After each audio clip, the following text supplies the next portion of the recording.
তারেক রহমানের সরকারের পররাষ্ট্রমন্ত্রী ডক্টর খলিলুর রহমান ওরফে রজার খলিল ওরফে রজার রহমান ভারত সফর করেছেন এবং ভারতের পররাষ্ট্রমন্ত্রী, ভারতের নিরাপত্তা উপদেষ্টা, ভারতের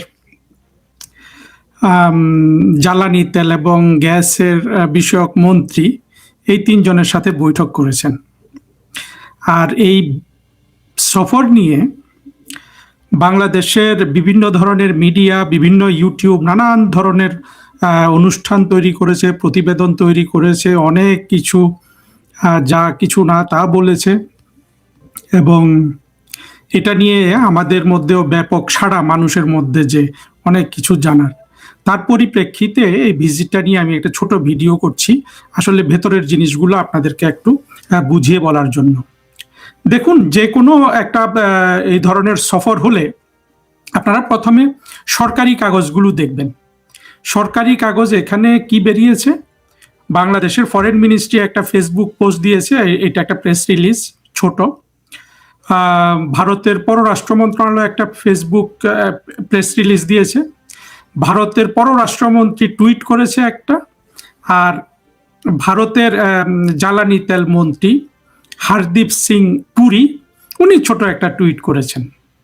আর রজার খলিল তো বোঝেনি, রজার খলিল তো একটা বিশ্বমানের টাউট, ইউনুসের গভর্নমেন্টে সেকেন্ড যে বিদেশি এবং দেশপ্রেমহীন প্রাণী ছিল, তৃতীয় চতুর্থ, দ্বিতীয়তে অবশ্য আমি আসিফ নজরুলকে ফেলবো, তার মানে খলিলকে আরো পরে দিতে হবে, অর্থাৎ আদিল টাদিল এগুলো হলো সবচেয়ে বড় জঘন্য, আদিল রেজওয়ানা ওগুলা, বা খলিলও ওই টাইপের, খলিল পরিপূর্ণভাবে বিদেশি, তার তো কোনো টুইটার কিছু নাই। এক সময় ফেসবুক ছিল, ফেসবুকে রজার রহমান হিসাবে ইউএস এর রাস্তায় রাস্তায় ঘুরে বেড়াতো।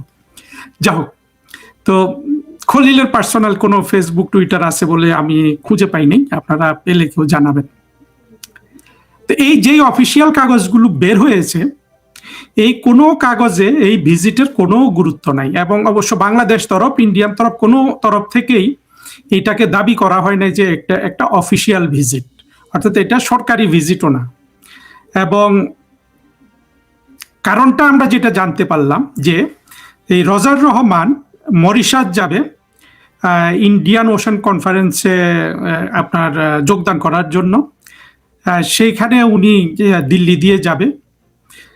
তো অবস্থা দৃষ্টিতে যেটা মনে হচ্ছে যে রজার খলিল বা তারেক রহমানের সরকারের জন্য এই ভিজিটটা করার খুবই দরকার ছিল, যার কারণে তারা এই মরিশাস যাওয়ার এই ছুতাটা গ্রহণ করেছে। অর্থাৎ ব্যাপারটা এইভাবে তোলা হয়েছে, সার্বিক অবস্থা থেকে আপনি নিশ্চিতভাবে কনক্লুড করতে পারেন যে আমাদের পররাষ্ট্রমন্ত্রী মরিশাস যাওয়ার জন্য দিল্লিতে 2 দিনের যাত্রা বিরতি করবে, সেই জন্য এই যে যাত্রা বিরতিকালে উনি যাতে এই সময়টা সুযোগে ব্যবহার করতে পারেন, তাই উনি ভারতের মাননীয় প্রধানমন্ত্রী, মাননীয় অমুক মন্ত্রী, তমুক মন্ত্রী, পররাষ্ট্রমন্ত্রী, তেল গ্যাস মন্ত্রী, নিরাপত্তা উপদেষ্টা, ইনাদের সাথে দেখা করার জন্য দূতাবাস থেকে, অর্থাৎ আমাদের নিউ দিল্লি যে হাই কমিশন, তারা অনুরোধ জানাবে। এই প্রসেসে আসলে এই ধরনের আপনার ভিজিট গুলা হয় আর কি, যেখানে আসলে আরেক দেশের উচ্চ লেভেলে বৈঠক করার খুব তাড়া থাকে। এবং তারা দেখিয়েছে যে মরিশাস যেতে হলে দিল্লি ছাড়া এখন কোনো উপায় নাই। বলছে যে আমি টিকিট পাই না, যেহেতু মিডল ইস্ট দিয়ে ট্রাভেল করা এখন একটু তো সমস্যা। তো এই ছুতাটা খলিলুর রহমান গ্রহণ করেছে, যেটা বাংলাদেশের সাথে কিসের সাথে তুলনা করা যায় দেখবেন, অনেক সময় অনেক বস, মন্ত্রী, সচিব এরা নিম্ন লেভেলের কর্মচারীর সাথে দেখা করতে চায় না, আর ওই কোনো একজন অফিসারের জয়েন্ট সেক্রেটারি ধরেন, তার দেখা করা খুব দরকার, কিন্তু মন্ত্রী বা সচিব কোনোভাবেই দেখা দেয় না। তো এই জয়েন্ট সেক্রেটারি ধরেন প্রতিদিন যদি লিফটের সামনে দাঁড়িয়ে থাকে, সেই যে লিফট দিয়ে মন্ত্রী বের হয়ে অফিসে যাবে, বা যে লিফট দিয়ে ঢুকে মন্ত্রী বা সচিব বাসায় যাবে, দাঁড়িয়ে থাকে, সালাম দেয়, এক সময় কথা বলতে বাধ্য করে। তো খলিলুর রহমানের এই ভিজিটটাকে আমার এর চেয়ে মোটেও গুরুত্বপূর্ণ, মানে একদম এটার চেয়ে আর কিছু মনে হয় নাই। খলিলুর রহমান বা তারেক রহমান সরকারের দরকার ছিল এই এই এই এই এই ভিজিটটার। কারণ হলো আসলে বাংলাদেশে তো জ্বালানি তেলের ব্যাপক সংকট চলছে, এবং ভারত জ্বালানি তেল সরবরাহ করছে তারেক রহমানের সরকারকে, সেটা আবার বাংলাদেশের যে ফরেন মিনিস্ট্রিতে যে তারা যে প্রেস রিলিজ দিয়েছে সেখানে এটা উল্লেখও আছে। এছাড়া ভারতের পররাষ্ট্রমন্ত্রী নিরাপত্তা উপদেষ্টার সাথে কি আলোচনা হয়েছে ওটা তো আর জানা যাবে না। আর ওই যে হরদীপ সিং পুরীর যে ভারতের যে জ্বালানি মন্ত্রী, ওনারও একটা ছোট টুইট, আমি এগুলোতে দেখলাম যে আসলে বিস্তারিত কিচ্ছু নাই, দায়সারা গোছের একটু টেক্সট আছে। আর অতিরিক্ত বাংলাদেশের যে কাগজটা আছে সেই কাগজে তারা বলেছে যে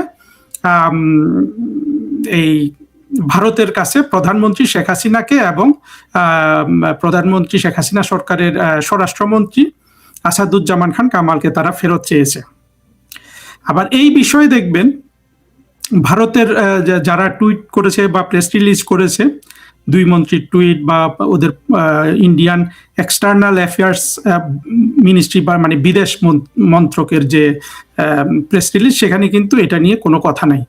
অর্থাৎ খলিল এটা তুলেছে কি তোলেনি এটা প্রমাণেরও কোনো সুযোগ নাই, যেহেতু ওই পক্ষ থেকে বলা হয় নাই কিছু। যদি ওই পক্ষের কাছে বিষয়টার কোনো গুরুত্ব থাকতো তাহলে খলিল যদি বলে যে আমি তাদেরকে ফেরত চেয়েছি, ওই পক্ষ অন্তত এটা উল্লেখ করবে যে তারা এই বিষয়টা উল্লেখ করেছেন। তাদের কোনো কাগজে, তাদের কোনো প্রেস রিলিজে, তাদের কোনো টুইটে বা কোথাও, টুইটে না থাকলে অন্তত প্রেস রিলিজটাতে থাকার কথা ছিল, সেখানে কিন্তু এটা নাই।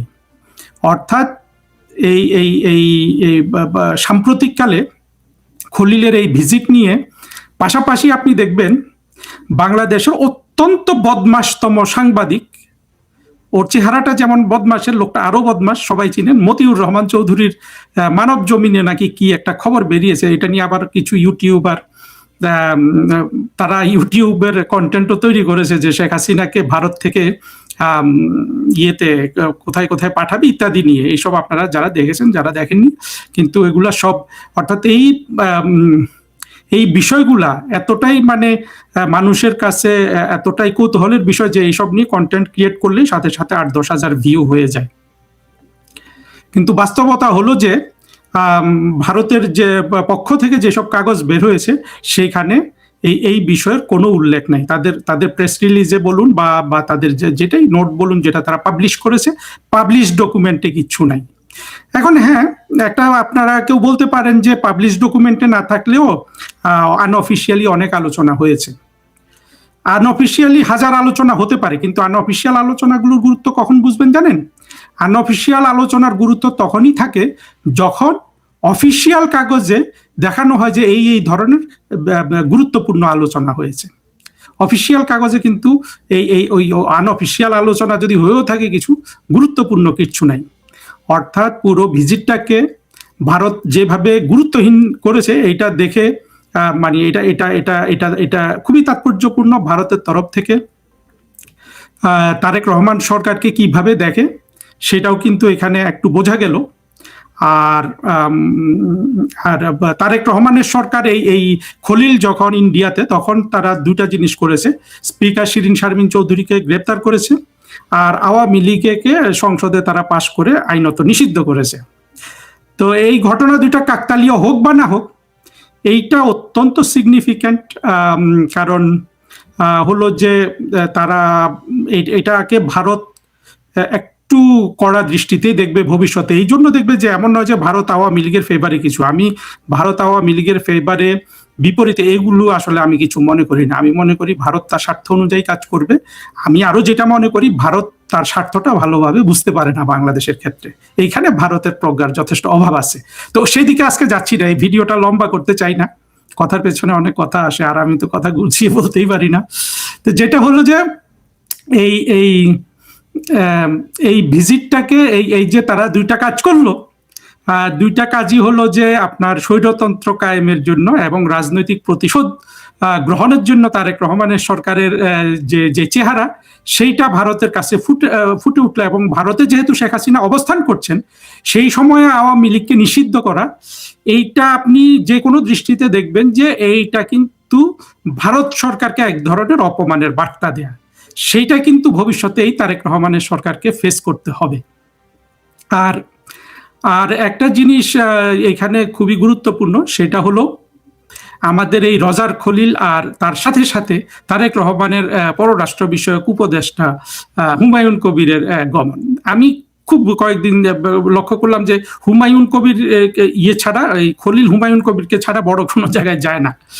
এইটার একটাই স্পষ্ট বার্তা যে এই খলিলকে কিন্তু তারেক রহমান বিশ্বাস করেন না, উনি বিশ্বাস করেন হুমায়ুন কবিরকে। আর খলিলকে তো বিশ্বাসের কোনো কারণই নেই।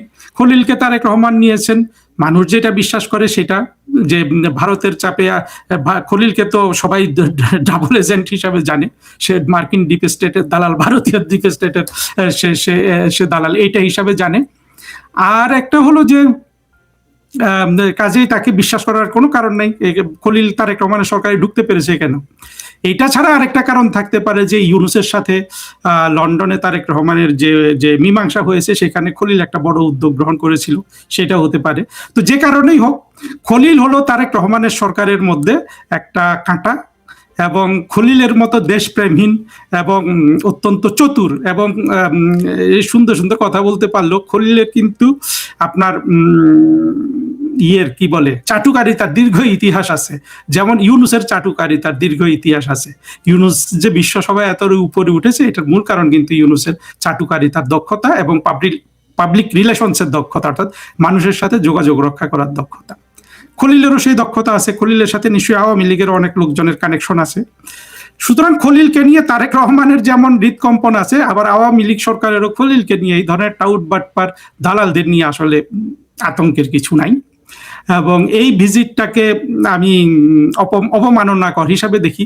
দেখেন, এই আওয়ামী লীগের বিপরীতে এই বিএনপি জামাতেরা কিন্তু ভারতের সাথে চোখে চোখ রেখে কথা বলার জন্য ক্ষমতা এসে বাংলাদেশের মানুষদেরকে এগুলা বলে খুশি করে করে ক্ষমতা এসে এখন দেখা যাচ্ছে যে খলিলের অবস্থা দাঁড়িয়েছে। এবং খলিল যেহেতু নিম্নমানের চাটুকার, অর্থাৎ আত্মমর্যাদা বলতে কিছু নেই, আত্মমর্যাদাহীন একজন ফরেন মিনিস্টার পাওয়া তারেক রহমানের জন্য এটা সৌভাগ্যের কি দুর্ভাগ্যের বিষয়, এটা সময় বলে দিবে।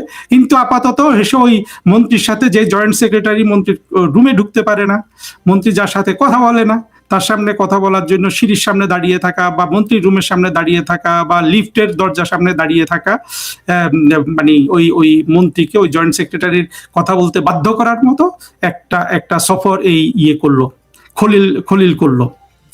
তো এইটাই হলো এই সফরের আপনার, আমি যা কিছু দেখলাম সেটাকে ট্রান্সলেট করলে এটা দাঁড়ায়। এবং এটাকে বাংলাদেশের অনেক সাংবাদিক তারা অনেক ধরনের এটাকে ফেলে, এটাকে বড় করে অনেক কিছু করেছে। আসলে অত্যন্ত গুরুত্বহীন, তাৎপর্যহীন একটা সফর হয়েছে, যেটা অফিসিয়াল সফরও না। আরেকটা কথা এখানে বলে রাখি, আপনার দুইটা নিকট প্রতিবেশীর মধ্যে যখন এমনকি আনঅফিসিয়াল কোনো ভিজিটও হয়, তখন কিন্তু খুব উচ্চ পর্যায়ে দেখা করতে দেয়। আপনারা যদি আমাদের আগের পররাষ্ট্র সচিব মাসুদ বিন মোমেনের মাঝে মাঝে ভারত সফরগুলো দেখবেন যে উনি কিন্তু গেলে প্রধানমন্ত্রী নরেন্দ্র মোদীর সাথেও দেখা করতে পারতেন।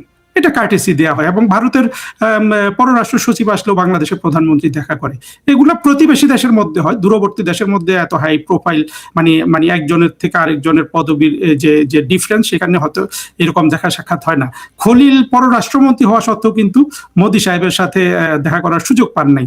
এবং এইটা অবশ্য যেহেতু ভিজিটটা অফিসিয়ালি কেউ স্বীকার করে নাই, সেক্ষেত্রে এই কথাটার গুরুত্ব নাই, দেখা করতে পারার কথাও না। কিন্তু ভারত যেইভাবে তারেক রহমানের সরকারকে একেবারে গুরুত্ব দিচ্ছিল, চিঠি পাঠিয়ে দিয়েছিল জয়শঙ্কর সাহেবের হাতে, সেইটা আবার ধরলে মনে হয় যে খলিলের সাথে যে দেখা করলো না, তার মানে এর মধ্যেই কিছু ছন্দপতন হয়েছে আর কি। তবে আমি আশা করি ভবিষ্যতে অফিসিয়াল ভিজিট হলে, খলিল যদি অফিসিয়াল ভিজিটে ভারত যায়, তখন হয়তো নরেন্দ্র মোদী দেখা দিবেন।